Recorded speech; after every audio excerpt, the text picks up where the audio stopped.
If God is love, don't be a jerk. Simple enough, right? Love others the way that you love yourself and put people's needs before your own. As Christians, that's what we are called to do. But over the last nearly 2 years, putting others' needs before our own has somehow become political. It's somehow become the driving force behind so much division. Division that my guest today continues to shine a light on. John Pavlovitz, an author and pastor, continuously uses his platform to call out hypocrisy in the church and the Republican Party. His words and heart have been a safe place for many people of faith to land, people who have been turned off by the hateful rhetoric of those who claim to know God. Because to know God is to understand what it means to love others, and that's where we, as a country, have failed. This is the final episode of We Need to Talk Faith and Politics.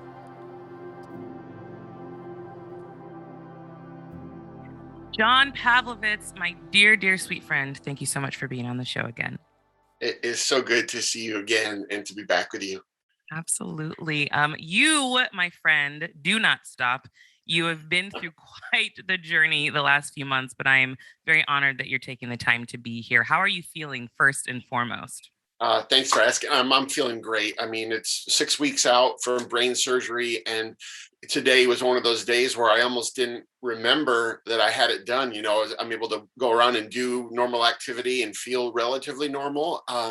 Still have to be careful at times and still listen to my body when I kind of get depleted. But really miraculous what they can do inside your body. And so I'm just really fortunate. We've got about 3 weeks until we find out if they got all the tumor, and then we'll see what we're dealing with from there. But right now it's good stuff. Good. Well, praise God. I'm so glad for that. And thanks for, of course, keeping in touch throughout all of this. And I know you have so much love and support. And so everyone's Yeah. rooting for you to just be back to 100%, John. Yeah, thank you. And it's been really something to see. We're doing the work we do. We know virtual community is real, but to see how tangible it can become and how important it is, it tethers us to one another in ways. And so when I started inviting people to come on this journey, I had no idea that it was going to be that nurturing of an experience. And you see the reciprocal power of what we're doing. Yes, absolutely. Absolutely. Well, I Yeah. can think of a better person to do the last chat about for the series of faith and politics. They're two very complicated entities, but I think we probably have the shared perspective that they don't have to be.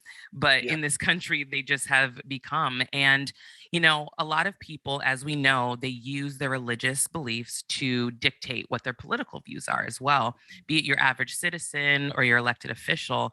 Right. And, when it comes to politicians, for example, but more specifically conservative politicians, I've noticed that when they bring up religion in their arguments for their stances, it's never for altruistic purposes. It always seems to be from self interest. And that's been effective for them because they use the right language to pander to a certain demographic. So, my first question to you is, when it comes to how Democrats and Republicans choose to reach certain bases, do you think that Democrats in any way have missed opportunities with the language that they use in trying to reach the Christian base? Because I feel like personally on this side that if they change some of their ways that they expressed their democratic policies, maybe more Christians would realize how Christ-like democratic policies actually are.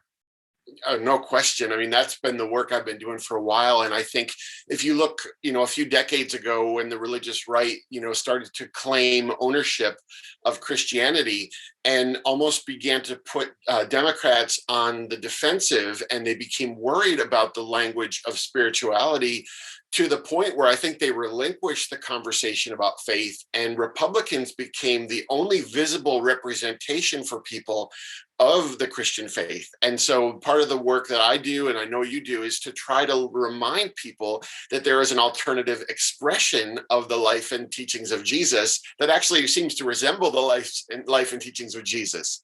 Yeah, yeah, yeah. And I just noticed also, and I had this conversation earlier, that there's such a lack in faith on the liberal side Mm. instead of the conservative side. And why do you think that is?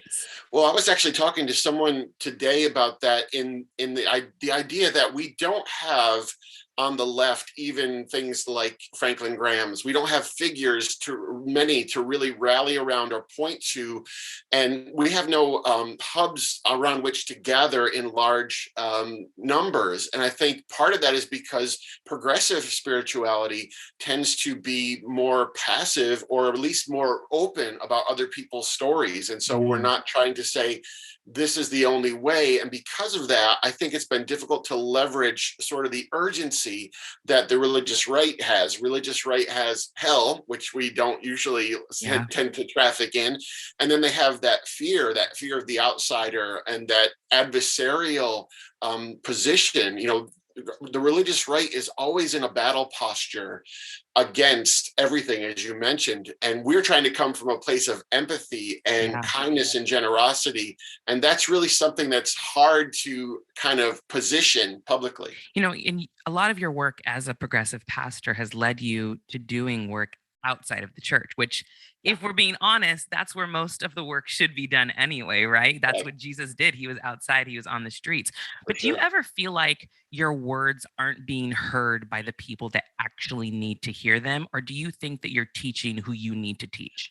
Well, what I love about being sort of a virtual minister is that I can release those words into the world, and they really have no restraints.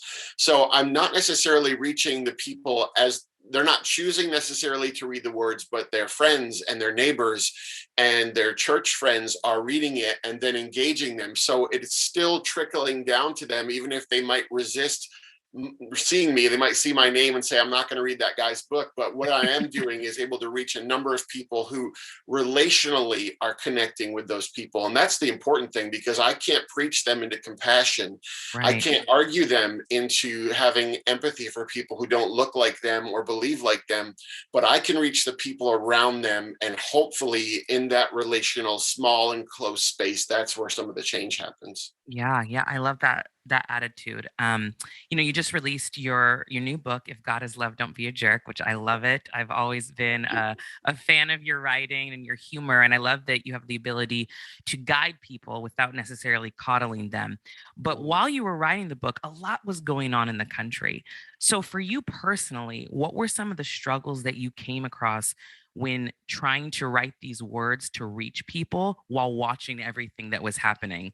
Wow, Malynda. I mean, this book, I think the reason I love it so much now is because it was so hard fought. Because I started this book, I started writing it in March of 2020, and it was going to be a very different book. It was still touching on a lot of the same themes, but it was more detached. It was sort of a diagnosis of this toxic Christianity.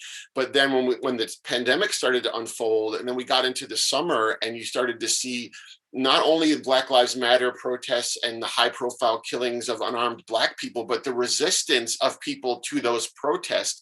And I'm looking at all this discord and all this anger, and I'm seeing that most of it seems to be coming from professed Christians who are white. And most of my work is about responding in real time. And I was trying to write the first book and ignore, or just basically keep on the periphery, all that was happening. And I finally just said, I need to speak directly, explicitly into this. And I went to my editors and said, I can't write the book that I was going to write anymore. And they said, well, what book could you write? And that became this book. And in many ways, it became much more personal and visceral. And there was an authenticity there that I don't think it would have had any other way. And it shows because I remember when you started writing it, and then as reading it, I'm like, oh, this is actually like pretty recent stuff. Yeah. And there was there's a fear to that, okay, I got to actually, when you write a book, they leave you alone for 6 months or so. And then they just say, here's the book. And so we interrupted that process, and I said, here's what I need to do. But then you had this really shortened time. But I think there's a purity to it. There's a directness to it. And I just kept waking up every day saying, I don't want to waste a line of this book. I don't want to waste a word. I don't want to pad it. I want every line to mean something. And so that was my life for the months that I wrote this. In part of your book, you talk about what God looks like. And I love this because I have this conversation a lot with people. And I've seen this idea really mess with a lot of conservatives about the idea of God being genderless. And in general, we know that God is mainly referred to as the Father, which obviously in Right. our basic understanding, that word is male. But in Yeah. your growth and your learning and your deconstruction, how did you come to the conclusion that if God truly is God, he can't be confined by a gender identity? Well, I think that the smallness of the God that I was raised to believe in started to become more and more apparent to me. That if God had this expansive love, then that love is going to overcome anything that I can do, any qualifiers that I can place on that. And then you start to take that idea and you bring it to something like gender. And I always wondered, well, how was God's gender even established? How could someone simply say, well, yeah, what would be the maleness of God? And then you just start saying, if God is who we say God is and worthy, of that title of divinity, then it encompasses every part of who humanity is. And there are no rules then. I mean, then Right. everything is on the table. And you can say, of course, God is expansive enough to encompass this gender, this nationality, this perspective. And there's a freedom there that I wish Mm, more conservative, Orthodox, Christians have had, because once you have that, the world becomes, this planet becomes a place to see God, and yeah. that's the beautiful part. And it's interesting because I don't understand what the fear would be in seeing God in that way. Like what are you afraid of saying, hey, God is really truly all of us? Because it says there Yeah, that we are all created in God's image. So why does that change? That's what I've never understood. yeah. And I was talking to my kids yesterday. We were talking about the idea that for God so loved the world is this scripture that so many Christians will put on banners and T-shirts, and yet what you see is that their perspective is that God maybe doesn't really love the world. They see America as the world, or white America as the world, Mm, and they're missing out on this breadth and depth of who God would have to be God. And yeah. that's the better path. We know that. We know diversity is always going to be better than a lack of diversity. And I just wish people who are fearful of that could step into that expansive space. It's I hope we get there eventually, but yeah, it's something I don't understand. Like I truly can't wrap my mind around it because I do think diversity is a beautiful thing and I don't understand what the problem is. Well, I think part of it is, the book touches on the ideas that faith, grief, and fear are at the core of so much of our existence. And that fear, when you're taught to believe that LGBTQ people are bad or Muslims are bad, well, then it's almost impossible for you to say, I can find God in an LGBTQ person, or I can Mm. see the character of God in a non Christian. And so it's almost the guilt that says, if I consent to that, I have gone against everything that my story has told me. And it's hard to deprogram someone from that. I try to argue with some people's God, and you can't win an argument with their Yeah. God. There was this, I don't know if you saw this, but there was this picture of this church. I didn't catch where it was from, but it was a picture of Breonna Taylor, George Floyd, and Ahmaud Arbery. And it said the face of God on the banner. Of course, it just caused uproar. But I loved that because that's exactly what it is. Why aren't they the face of God? Why can't you Yeah. see God in those three people that lost their lives? So I love when churches kind of, you know, push the envelope with their messaging in that way because that's the type of church that I get on board with. And I think it's beautiful when they try to make that point. Yeah, and I think what that does is it disarms people, because if they are professed Christians, they have to reckon with the idea of loving the least of these, and who are the least right now, or to love my enemies, and who do they perceive as the enemy. So then they have to take Jesus, and they're confronted with the reality of what he requires of them, and that's you take the onus off of you and put it on them and Jesus. Yes, yes, yes. So when you started your deconstruction journey, we'll call it, how did that process affect your political beliefs? Well, for me, what it coincided, someone said, oh, you seem to have come along right when Trump did, and I was like, well, that's a terrible coincidence. But for me, I was probably 15 years into ministry and had begun to see the cracks in my theology, or the traditions that I was brought up in. And right as the 2016 campaign started to happen, I began to realize I had a responsibility as a white pastor in the South to speak explicitly into this situation. So I'd never written about politics before, never mentioned politicians by name, but saw a very distinct danger and an urgency that I hadn't seen in my lifetime. So I began to, by default, just be more and more out there and my beliefs. And then once people started reading them, I became like a go-to for a lot of people because I was a Christian, and saying those things and being a Christian was something not a lot of people on the left had. Yeah. So I think I became something comforting, or something where people could say, okay, I can do this. I can have spirituality and a non-conservative, political perspective. What do you think it would take for people who left the church that do lean on the more progressive side, but they suffer from church hurt, church trauma, all of that stuff, but still believe in God, to kind of follow the Jesus path and reclaim the church from those who have hijacked it for their own gain? I think the thing that more and more right now frustrates me is the feeling that we can't do that, because for so long the voice of Christianity now is synonymous with your Jerry Falwells and your Franklin Grahams and your Donald Trumps somehow. And so we go out and we have this message that we know is really close to the compassionate activist heart of Jesus, and yet people are going to place it in the same container as so much of what they've seen. And so we almost have to do this work without even naming it for a while. I think we're going to need some decades to detox from this thing. And there's going to have to be a movement that starts that is so clearly present. I call it the community of the convinced in the book. There's going to have to be a movement that is so beautiful and undeniable that it is an alternative to that thing, because until then it's going to be tied into that thing somehow. Yeah. I've been talking to people, doing this work for 50 years in the church, and they're saying we're still trying to reclaim Christianity. And at some point it's like, what do you do? How do you overcome decades of this just bastardized version of the Jesus way?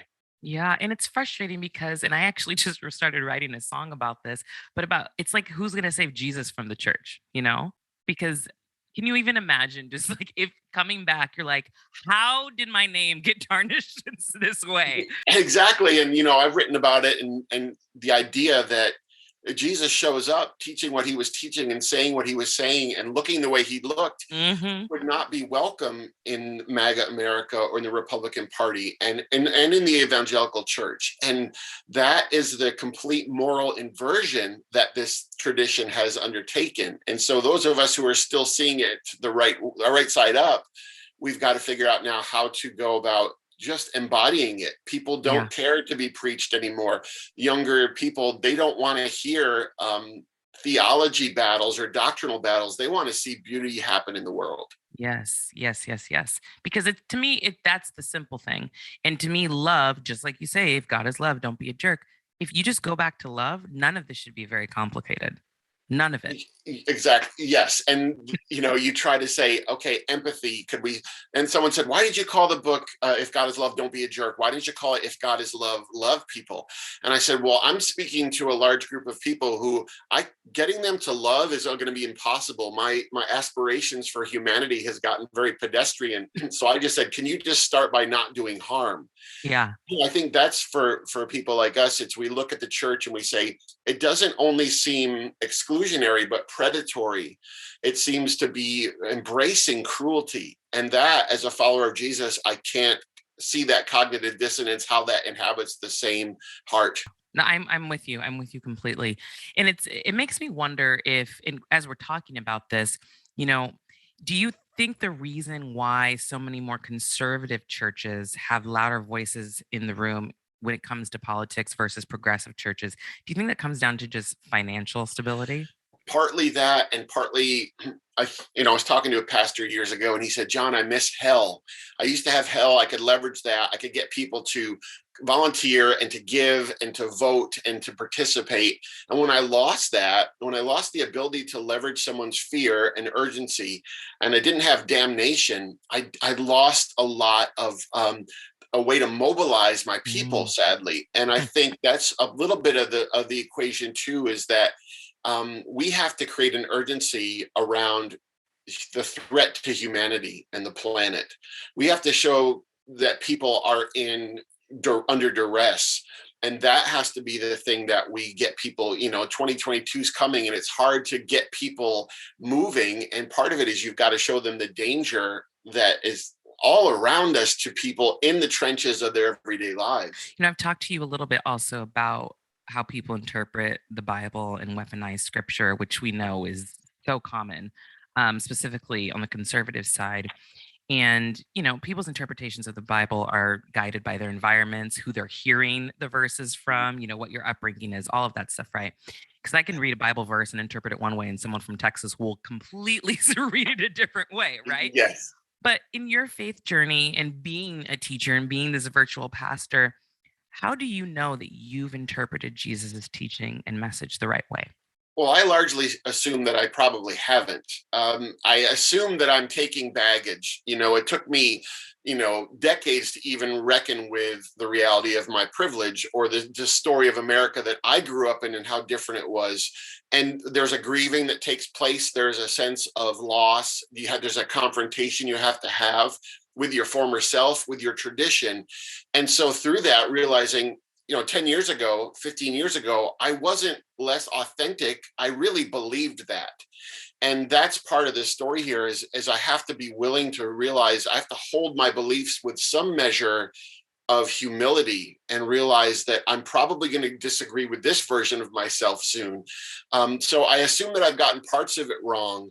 However, I will say at the end of the day, I ask if what I'm doing is yielding more empathy or less. Is there more diversity around me, or is there less diversity?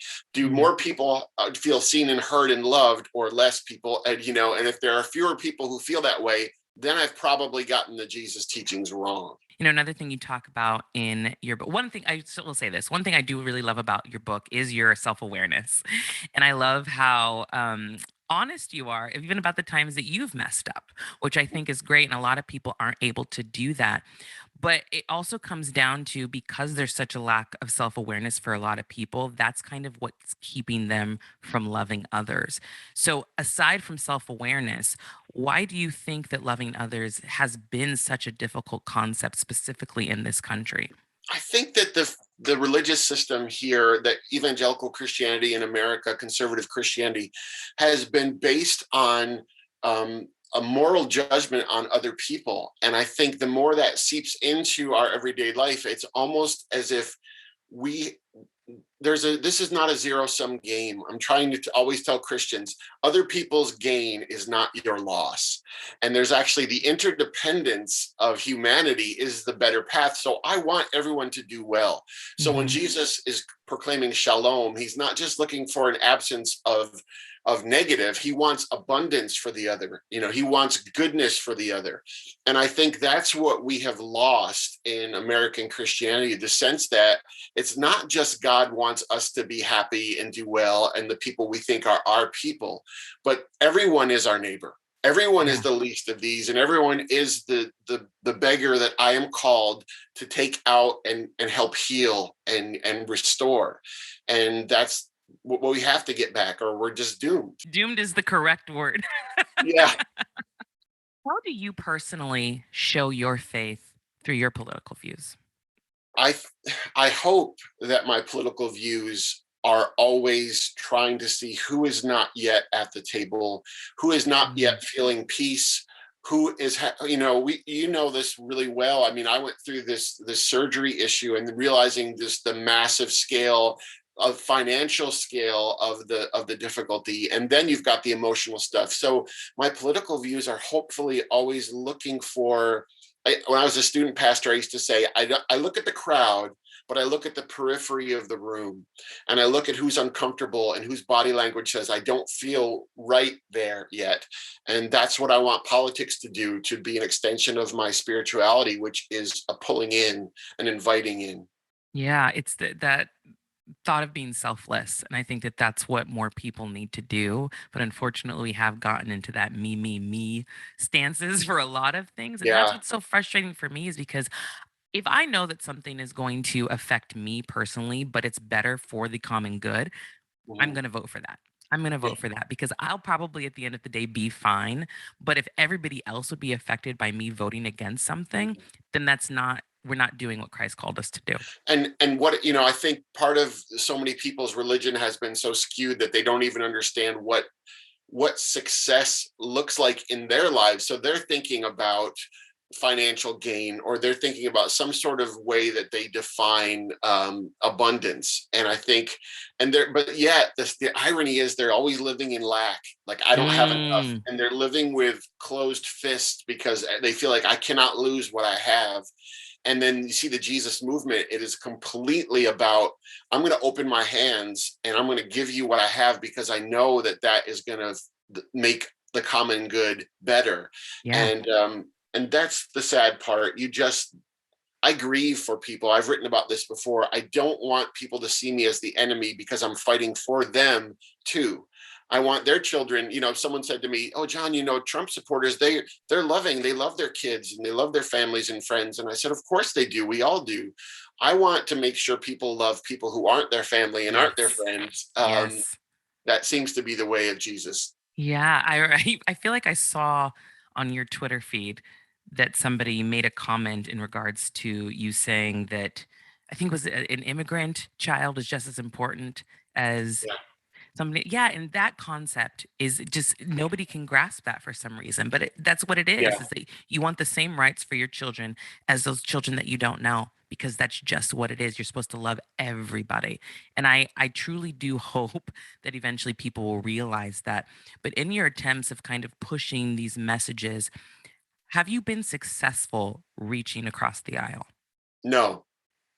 And no, I mean, you define success. Wait, wait, I have to go back to just that definitive no. You're like, no, I wish you I just just stop the haven't. interview there, and that'll be it. I think it depends on how you define it. I get letters all the time. People say, "Boy, 5 years ago, my pastor shared your work, and I was really angry, and I thought, I hated you, but I began listening, and I started to realize that we had a lot of commonalities." And so I think, by nature of what I do, I'm placed out there as sort of a confrontational figure for people. But yeah, I'm hoping that they read a book like this, and many do. They say, "Okay, I don't agree with you on all of this, but here's a place where we can find affinity."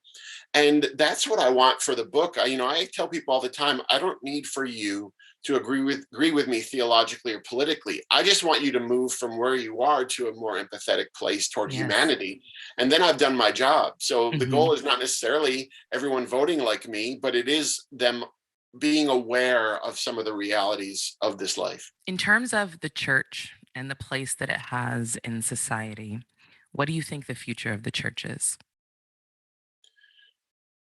I think it's going to be, I tell people a lot, and they think I'm just being cavalier about it, or just trying to get a rise on people. I think the church is going to be defined by the people who are not a part of the church, Mm, because I look at the community that I've been fortunate enough to become aware of because of the writing. My writing has served as a hub. It's not about them coming, they're not coming to worship John. They're coming because they're asking some of the same questions, feeling some of the same prompts. They're outraged by similar things. And I see that disparate group of people, and that's the church to me. yeah. When I when I speak at a church or I speak at a community center, all these people show up to talk about the deepest contents of their hearts and why they're motivated to work on behalf of mercy and compassion and love and justice. And then I see that's as religious as I need it to be. Yeah. So the church, being the body of people of faith, morality, and conscience, that's going to always persevere. It just is not going to show up on Sunday mornings in a building. In general, do you think that the church will ever untether itself from our government? Because even though we quote unquote have separation of church and state, we know that there really, really isn't, to be honest, Yeah. right? So do you Yeah. think there will ever come a time when they won't be as closely connected as they are now? It's going to be really difficult, Melinda, because I think I always when I'm having conversations with people, I know that my personal faith cannot be disconnected from my political causes that I support. So, there is no separation of church and state, so to speak, within me. Yeah. That's a Yeah. really hard thing to do, because I want legislation that I want healthcare for all people. I want Right. all people to have access to education. So by default, as I participate in the political process, my religion, my spirituality comes to bear. And so once you see how powerful that makes you, I think it's really hard for a group of people to let go of that. So Yeah. if it were the other way, and if it were Democrats or liberals who had this sort of monopoly on spirituality, they would probably be similarly poisoned by it. And I Mm. think that, that's always going to be something. Christianity resists power. It resists being the dominant force. It was always the yeast in the dough. It was always the people of the street. So it's going to be a hard thing to have both of those. Yeah. Well, John, I am so grateful for you. And I hope that you are getting the response that you wanted from your book. I know that it will change a lot of people. I've recommended it to so many people. Just by the title alone, they're excited about it. But can you let Awesome. everybody know where they can get it and how they can support you? Sure. And once you can spell my name, John Pavlovitz, there are not many of us on the planet, so you'll probably find me. So I John can't imagine Pavlovitz. there's any other John Pavlovitz. I Have think you there's found one, someone? well, there's 4 or 5, but we're getting them kicked off social media right now because they're, pretending to be me. Oh Um, gosh. Okay. I don't. I That's wouldn't when wish you that. know. That's when you I know you've wouldn't wish made it. that upon anyone. But johnpavlovitz.com and Facebook, Instagram, Twitter, all that good stuff. And I'm just grateful for the book. It is, it's reaching so many people. Yeah. 3 days before my surgery, I said, "Kay, can you help lift this book into the world?" And people have, and I'm just thrilled about it. Well, it was needed. You are needed. And I am so grateful for you and our friendship. So thank you again for joining me. My pleasure, as always. And to the listeners, thank you so much for tuning in for this series of Faith and Politics. We'll be taking a 4-week break and be back for season 6 of We Need to Talk on January 10th. Be well and happy holidays.